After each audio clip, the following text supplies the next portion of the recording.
여러분 안녕하십니까? 포항 MBC 뉴스데스크입니다. 포항의 산업 구조가 빠르게 변하고 있습니다. 글로벌 2차 전지 관련 앵커 기업들이 포항에 속속 둥지를 틀면서 철강과 2차 전지 쌍두마차가 포항 산업을 이끄는 모양새가 갖춰지고 있는데요. 앞으로 더욱 고도화될 것으로 보이는 포항의 2차 전지 생태계는 어떤 모습이 될지 이규설 기자가 전망해봤습니다.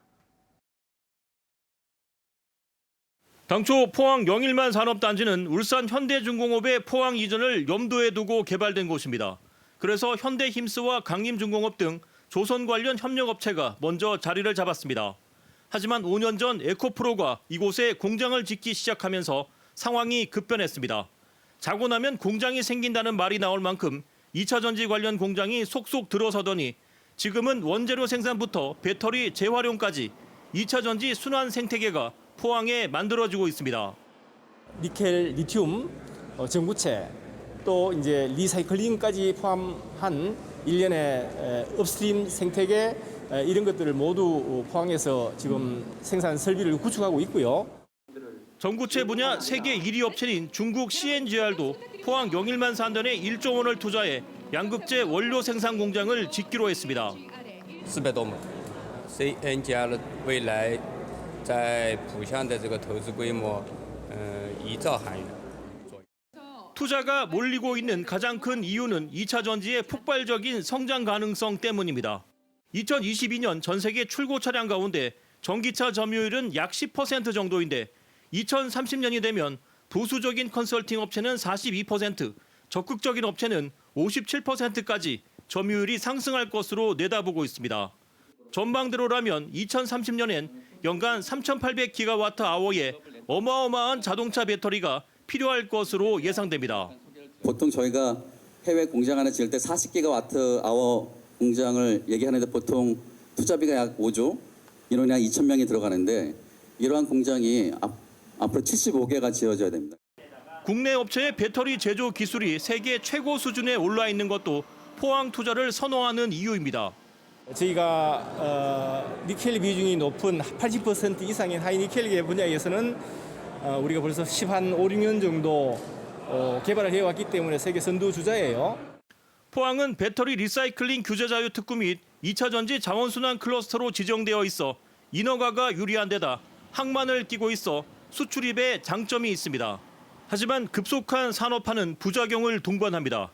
바로 환경 문제입니다. 2차 전지 산업이 급성장함에 따라 원료 제조 및 배터리 재활용 과정에서 발생하는 수질 및 대기 오염 물질을 어떻게 줄여나가야 할지는 풀어야 할 과제로 남아 있습니다. MBC 뉴스 이규설입니다. 정부가 파업에 나선 화물 운송 노동자에게 사상 첫 업무 개시 명령을 내리자 화물연대는 위헌이라며 철회를 촉구했습니다. 민주노총 공공운수노조 화물연대 대경지역본부와 포항지역본부는 정부의 업무 개시 명령을 규탄한다며 오늘 오후 남구미 IC와 포항 글로비스 사거리에서 결의대회를 했습니다. 지역 본부장들은 삭발투쟁을 하며 정부의 업무 개시 명령은 위헌적이고 국제노동기구 국제협약에도 위배된다고 주장했습니다. 영덕 3사 해상공원에 민자를 유치해 추진되고 있는 대규모 리조트 건립 현장에서 막대한 양의 토사가 최근 바닷가 도로로 쏟아져 내렸습니다. 인근 주민들은 상당량의 토사가 마을 어장으로 유입돼 큰 피해가 발생했다며 시공업체와 영덕군의 부실 관리에 비판의 목소리를 높이고 있습니다. 김형일 기자가 보도합니다. 지난 22일 저녁 영덕군 강구면의 해안도로가 물바다로 변했고 리조트 공사장에서 유출된 토사가 곳곳에 쌓여 있습니다. 집중호우의 공사 현장의 가파른 경사면이 무너지면서 사고가 발생했는데 쏟아진 토사양만 150여 톤으로 추정되고 있습니다. 비가 오고 잠시 한 2시간 동안 토사가 다 흘러내리고 엄청나게 차가 마비가 되고 그 유실이 돼가지고 바다로 다 흘러들어가고 이 지금 어촌계에도 어촌계 사업에 엄청난 지장이 많아요. 인근 주민들은 사고가 나기 전부터 이미 수차례 토사 유실 우려가 높다고 문제를 제기해왔다며 공사업체와 영덕군의 부실한 관리 감독에 근본적인 문제가 있다고 밝혔습니다. 아무런 대책도 안 해놓고 이걸 사전에 미리 말을 그만큼 대체 한 100%는 얘기를 했을 겁니다. 우리가 오래 살았기 때문에. 근데 이게 뭐 자기는 최선을 다해요. 아무것도 안 해놨었어요. 이게 왜 죄입니까? 인재지. 맞지 않습니까? 인재 아닙니까? 또 주민들은 공사업체가 유실된 토사를 정상 처리하지 않고 해안으로 무단 투기하는 현장도 확인했다고 밝혔습니다. 특히 미역과 전복, 해삼 등을 소동원으로 삼는 300여 세대 어민들은 마을 어장에 흘러든 토사로 인해 막대한 피해를 주장하고 있습니다. 전복이나 해삼 집회 사업을 해놨습니다. 해놨는데 지금 시기가 딱 미역이 돌에 붙을 시기입니다. 시기인데 이 항토목을 내려가가지고 지금 미역이 돌에 안착을 못합니다. 못하는데 이 피해가 어마어마합니다 지금. 공사업체 측은 집중호우로 불가항력적인 상황에서 사고가 발생했다며 유출된 150톤의 토사를 모두 수거했고 문제가 재발하지 않도록 최선을 다하겠다고 밝혔습니다. 갑자기 이렇게 막 쏟아지다 보니까 그 이제 일부 토사가 유실되고 저희가 이제 배수로를 파놓은 게 메워지면서 여기 해안가 도로를 침범하게 되었습니다. 빨리 조치를 해서 저기 이제 옹벽이 올라갑니다. 그 옹벽을 빨리 시공을 해서 밖으로 토사가 유출되지 않게끔. 한편 영덕군은 이번 사고와 관련해 공사업체의 불법이나 과실은 확인되지 않아 별도의 행정 처분은 하지 않았고 재발 방지 대책을 공사업체에 요구했다고 밝혔습니다. MBC 뉴스 김형일입니다. 코로나 사태로 열리지 못했던 포항 구룡포 과메기 축제와 경주 제야의종 타종식이 3년 만에 재개됩니다. 포항 구룡포 과메기 사업 협동조합은 이번 주말 이틀 동안 구룡포 과메기 문화거리에서 과메기 시식과 판매 행사를 비롯해 문어, 오징어 등 수산물을 직거래하는 과메기 축제를 개최합니다.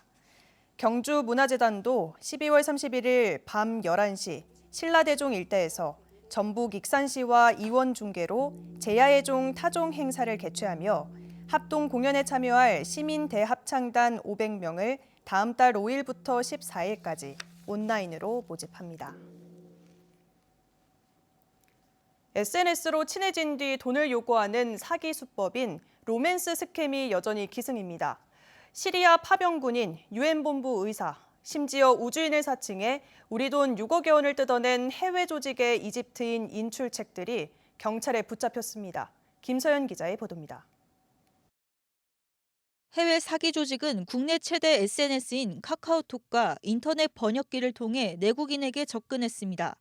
유엔 소속의 정형외과 의사, 국제적인 보석상 또는 시리아에 파병된 미군 등 국내에서 접하기 힘든 직업군을 사칭해 환심을 샀습니다. 피해자가 이성적인 호감을 보이면 곧 만나러 한국으로 가겠다며 피해자들과 결혼까지 약속했습니다.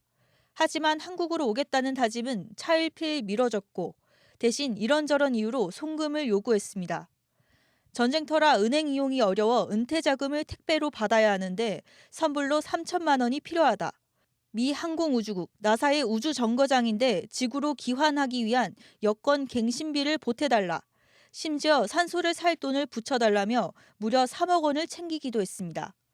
지난 2020년 8월부터 올해 1월까지 1년 반 동안 확인된 국내 피해자만 남성 8명, 여성 4명 등 12명에 피해액은 6억 5천만 원에 달합니다. 경북경찰청 사이버범죄수사대는 이들 해외 조직에게 통장과 카드를 범죄에 사용하도록 제공한 이집트 국적의 인출책 4명을 검거해 그중 3명을 구속했습니다. 특히 SNS상에 있는 프로필 사진이나 믿게 하려고 제공하는 각종 증명서, 신분증 사진 등을 있는 그대로 믿어서는 안 되겠습니다. 경찰은 사기 조직의 총책을 검거하기 위한 수사를 계획하고 있습니다. MBC 뉴스 김서연입니다. 경주시가 인근 울산 울주군의 산란개 농장에서 조류 인플루엔자가 발견됨에 따라 24시간 동안 지역 산란개 농장에 대해 일시 이동 중지 명령을 내렸습니다. 또 가금 농가에 소독량을 나눠주고 천북과 경주 톨게이트의 거점 소독시설을 긴급 점검하는 등 차단 방역에 나섰습니다.